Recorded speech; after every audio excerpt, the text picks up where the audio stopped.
Good morning, friends. Welcome back to 9 Little Aussies. I'm Chrissy and I'm just in my little farm kitchen today and I am going to make something tasty. Anyone who knows me knows I love coffee.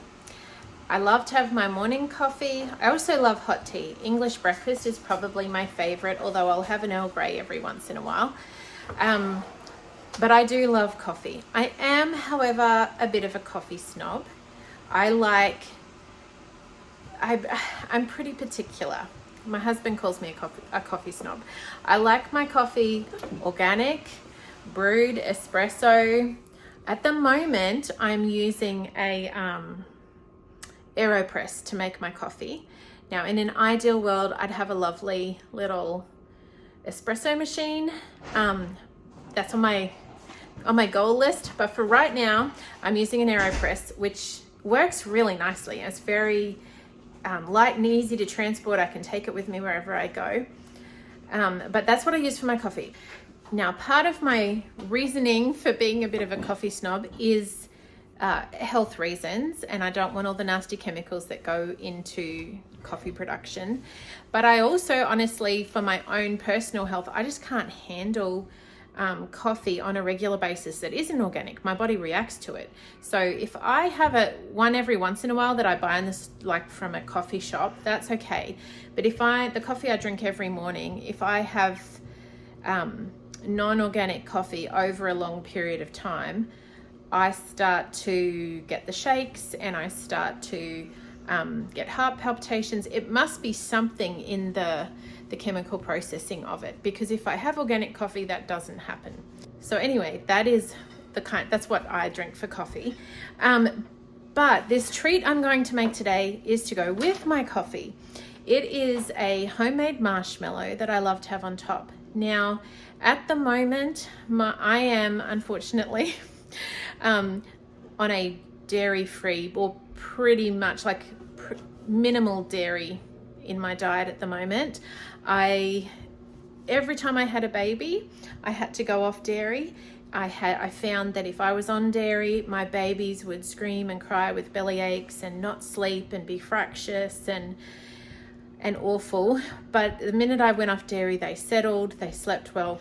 Now, having said that, I am not against dairy. I'm a dairy farmer's daughter and we drank a lot of milk, but I grew up on raw milk and I don't have access to that at the moment. It's on our plans to get a milk cow, but at the moment we don't have it. And so I'm very much hoping that when I can go back to raw milk, I will be able to, my body will be okay with that. It's taken me a long time to figure this out, but since I weaned my last baby, which was a couple of years ago now, I fed him till he was nearly 3. No, he was 3 when I weaned him. But so I was off dairy until then.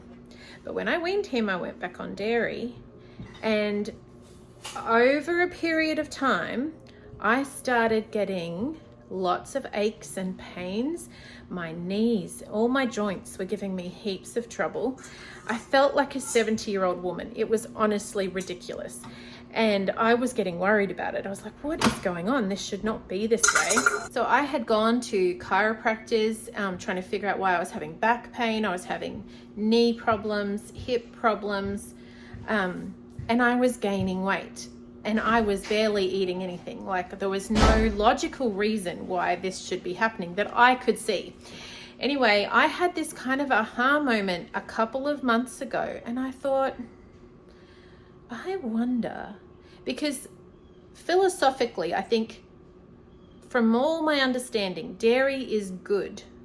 God gave it to us. It's a good food. But thinking back to how my babies responded and my need to go off dairy, I thought, I wonder if there's something in that. And I don't know why it took me so long to connect the dots. But anyway, a couple of months ago, I thought, I'm just going to try going off dairy again and see what it does. Well, that was 2 months ago. And now I have no pain. All the pain is gone out of my knees, my back, my hips. I have been gradually, not fast, but gradually losing weight again back to what should be normal, although I'm not quite there yet. I just can't believe how good I feel not being on it. Now, like I said, I'm really hoping and praying that when we get raw milk, I'll be able to do yogurt. I used to do milk kefir, and there was a period of time years ago when we lived in the Mary Valley in southeast Queensland, and I had access to raw milk there, and I used to make milk kefir. I loved it, and my body seemed fine with that. So I'm really, really hoping that I'll be able to get back to that. But, so that's a long story to tell you why I'm not having dairy right now. And the hardest thing for me to adjust to was no cream in my coffee. So I've been having bulletproof coffees, which is what I did for years and years when I couldn't have dairy beforehand. But I have discovered one of my favorite little things to add to my coffee. I got this idea from Lisa at Farmhouse on Boone, but the recipe is not hers. I will put a link to the recipe for these yummy homemade marshmallows, and they are so tasty in coffee. Okay, so I think we've got all of our little ingredients out. So these are called healthy marshmallows, is what she calls the recipe. And it's from Hopewell Heights blog. So I'll put a link to the recipe below, but they are very yummy. So what we have to do first is separate our egg whites. I've just given the bowl a really good clean and a wipe out to make sure that our whites will whisk up nicely. All right, we shall separate these. So it says 6 to 8. I'm going to do 8 because I have so many eggs right now.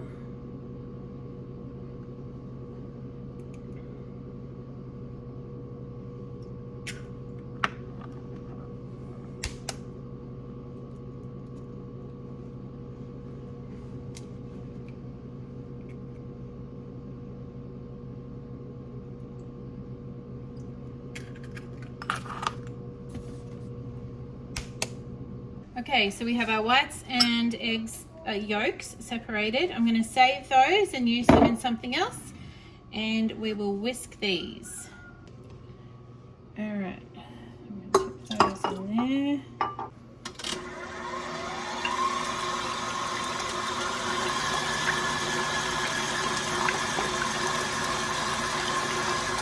So we just want to whisk those till the stiff peaks form, and that probably will take a few minutes.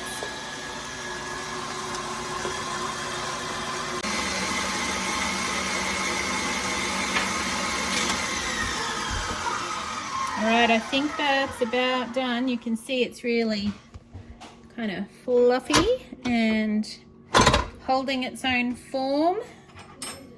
Let's see. Yeah, so that's good. Okay, so I'm going to put 1/3 cup of water into a saucepan, heat it up, and then dissolve the gelatin. Now, this is the gelatin I found. I am not suggesting this is the best gelatin in the world. I just got it at the supermarket. It's the best of the ones I could see.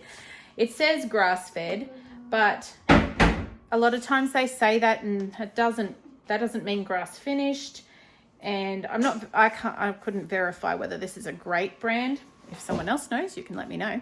But it's what I could get. So I'm going to use that gelatin in 1/3 cup of water and dissolve it here.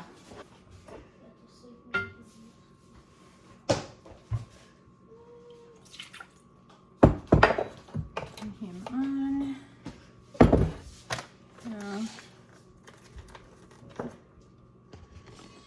The other thing here is it says the recipe calls for 2 scoops of gelatin, and I believe the lady who did the recipe sells grass-fed really good gelatin on her website, but I haven't purchased from her, so I'm assuming she has a scoop that comes with it. And so I'm guesstimating here on the amount of gelatin. I've always done basically 2 tablespoons and it works out fine. So yeah, full disclosure. All right, I just did yep, that's quite warm now. So you put 2 scoops in there, Missy Bliss. Let's see. Is that a scoop? Is that a scoop? Yep, just try and lean over. Woo! All right, try not to do that. Do one more. Sorry. That's okay. That's all right. We'll figure it out. We'll get one more scoop in there. Yep, careful. It's going to do the same thing again. Oh, baby girl. All right, stick it in. All right, you do the zip up on that. Don't put this one in there. That's okay. And I will whisk this, get this gelatin dissolved. Now the saucepan's hot, bub. You want to have a little stir? The saucepan is quite hot. It's silicone. All right, see how that's got the lumps out now, I think? Yeah. Okay, so we have our gelatin in here heating, and it just needs to come to a boil. So you mix that, sweetie. And as soon as it comes to a basic boil, we're going to add in half a cup of maple syrup and a little bit of salt. Okay, I think that's enough. You stir, sweetie. Stir that for me while I put this in. I'm going to put some maple syrup.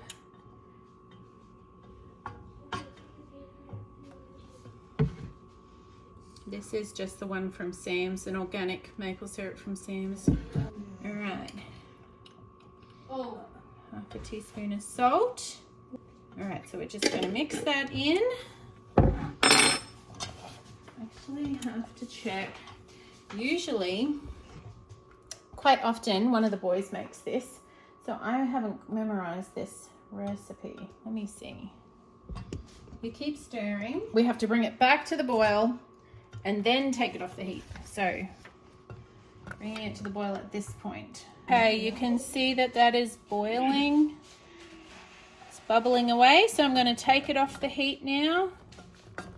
All right, so we've got our gelatin mixture. We're just going to add in some, this is homemade vanilla essence. I actually really need to do another batch. And I did get some more vodka the other day so that I can, but I just haven't got to it. But I must do that because it takes a good while to get a nice strong vanilla essence. 1 teaspoon, which, I don't know, that's a dash. I'm not going to measure it. That'll do. It's probably a bit more than a teaspoon. Give that a mix, Missy Moo. This smells good. All right, so we are going to pour this into the egg whites and whisk it for another minute or so until it's all fully incorporated. Get that going. All right, ready, miss?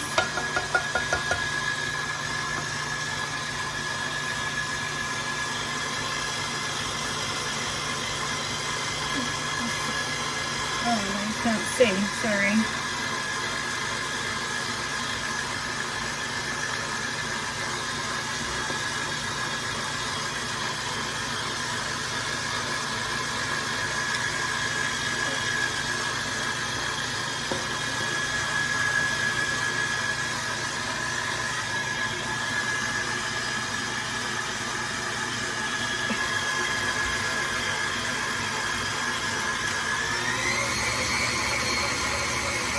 Okay, so I just have this little glass pan. I guess it's 9 by 13 maybe. Anyway, just a little casserole dish or glass pan. And I'm going to spread. Oh, that looks so good. Do you want to lick this, honey?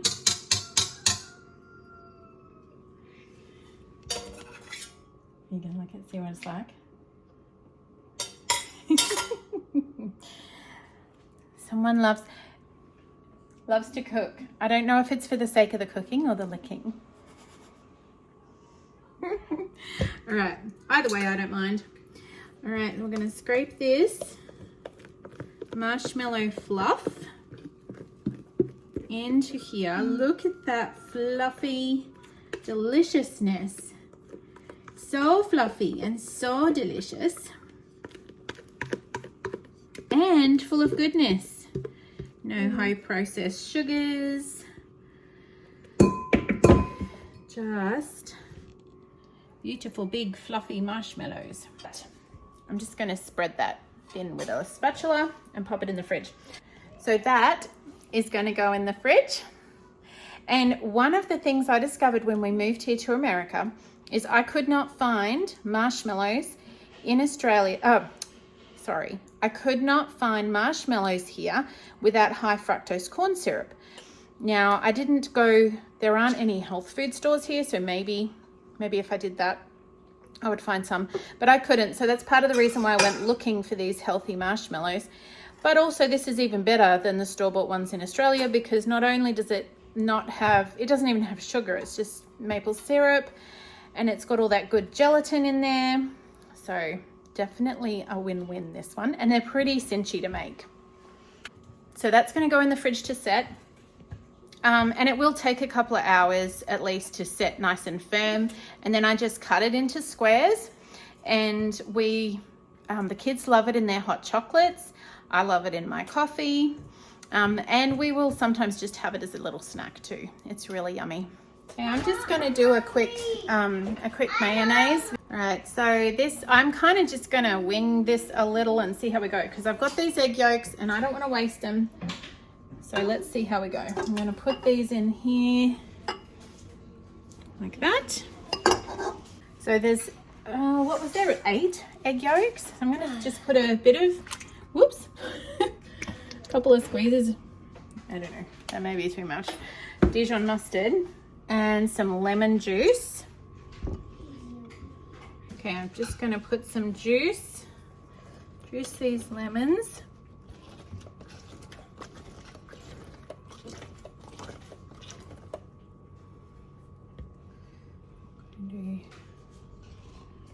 Add that in there.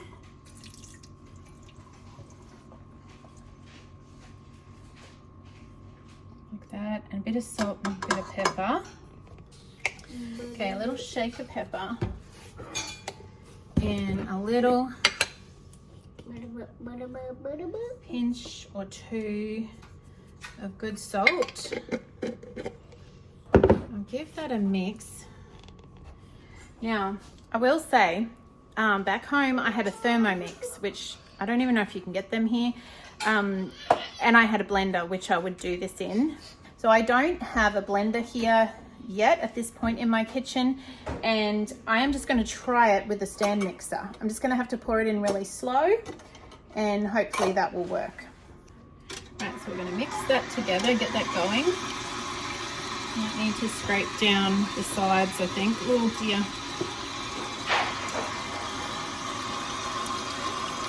I'm just going to scrape down the sides.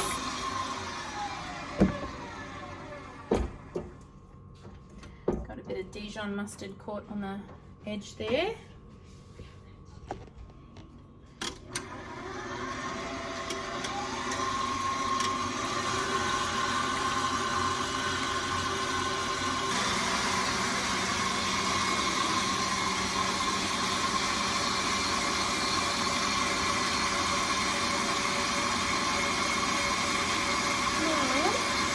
Yeah. Not yet, honey. We're still going. We're going to go for... This takes a long time. We can't turn it off yet.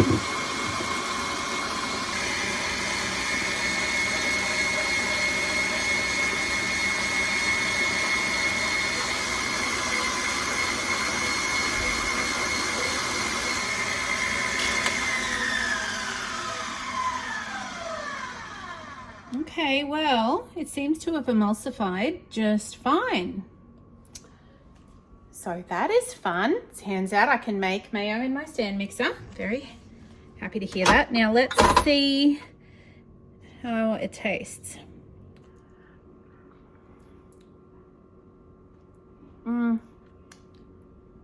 It needs more lemon. All right, now that mayo did work quite nicely. Now, I will tell you, when I've tasted it, it needed extra lemon juice, which I added a bit. And I have made a rookie mistake.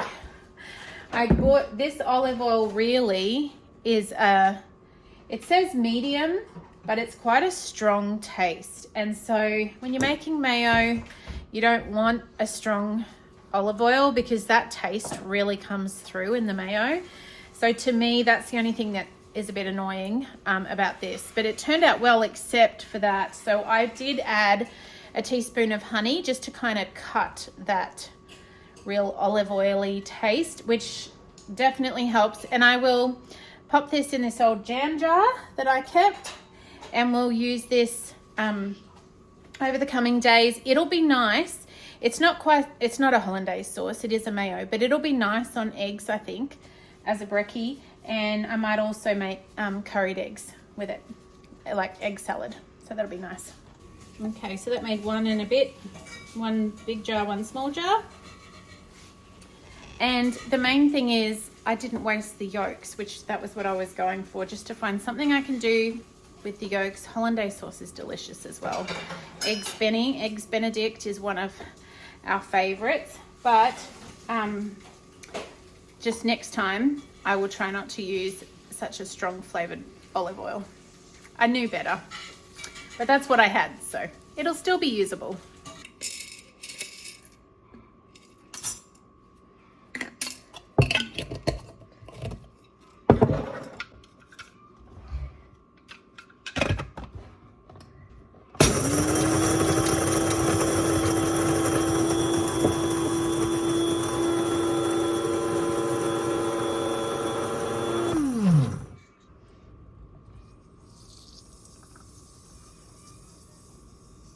Our marshmallow is out, it's firm, it's later in the afternoon now, and we have our little coffees and hot chocolates ready, don't we, Gracie? Mm-hmm. And we're going to try some.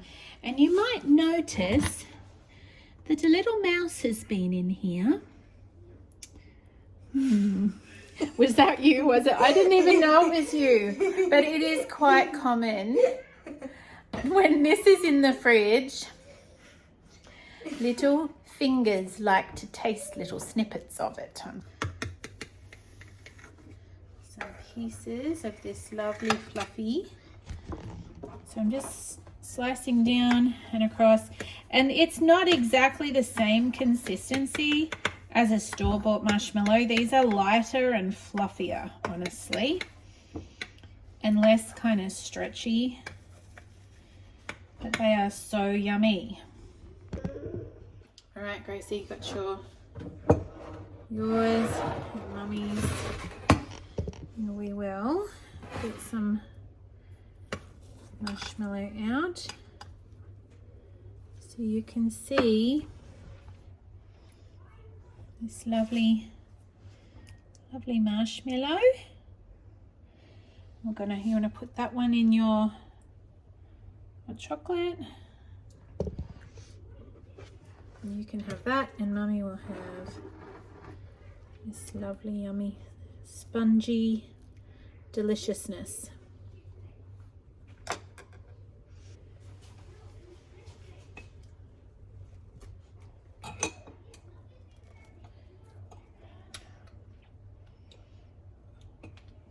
And the verdict is? It's good. It's good. Delicious.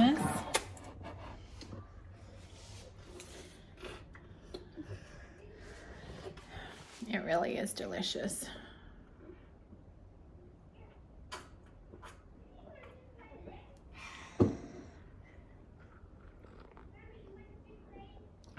And the really nice thing about these is as the marshmallow kind of melts down and then you stir it in, it kind of stirs in really well, and it's just very, very yummy with the coffee in particular. So that is my yummy marshmallow treat in my coffee that I love. So I hope someone enjoys that. Let me know what you think, and hit me up with your favorite dairy-free coffee recipes. I'm doing a bulletproof coffee right now, as I said. So I'm doing mine. The basic one is a tiny bit, like 1/4 teaspoon of coconut oil, and then just under a tablespoon of good butter, and with the espresso shot of coffee, and then I zhuzh it up with a immersion blender and top it up with hot water. But I would love to hear if you have some really good recipes or things you love. If anyone out there is having to have a dairy-free coffee, let me know what you think. But this is definitely my favorite way right now. It's very delish. All right, guys, thanks for hanging out with me today, and we'll see you next time.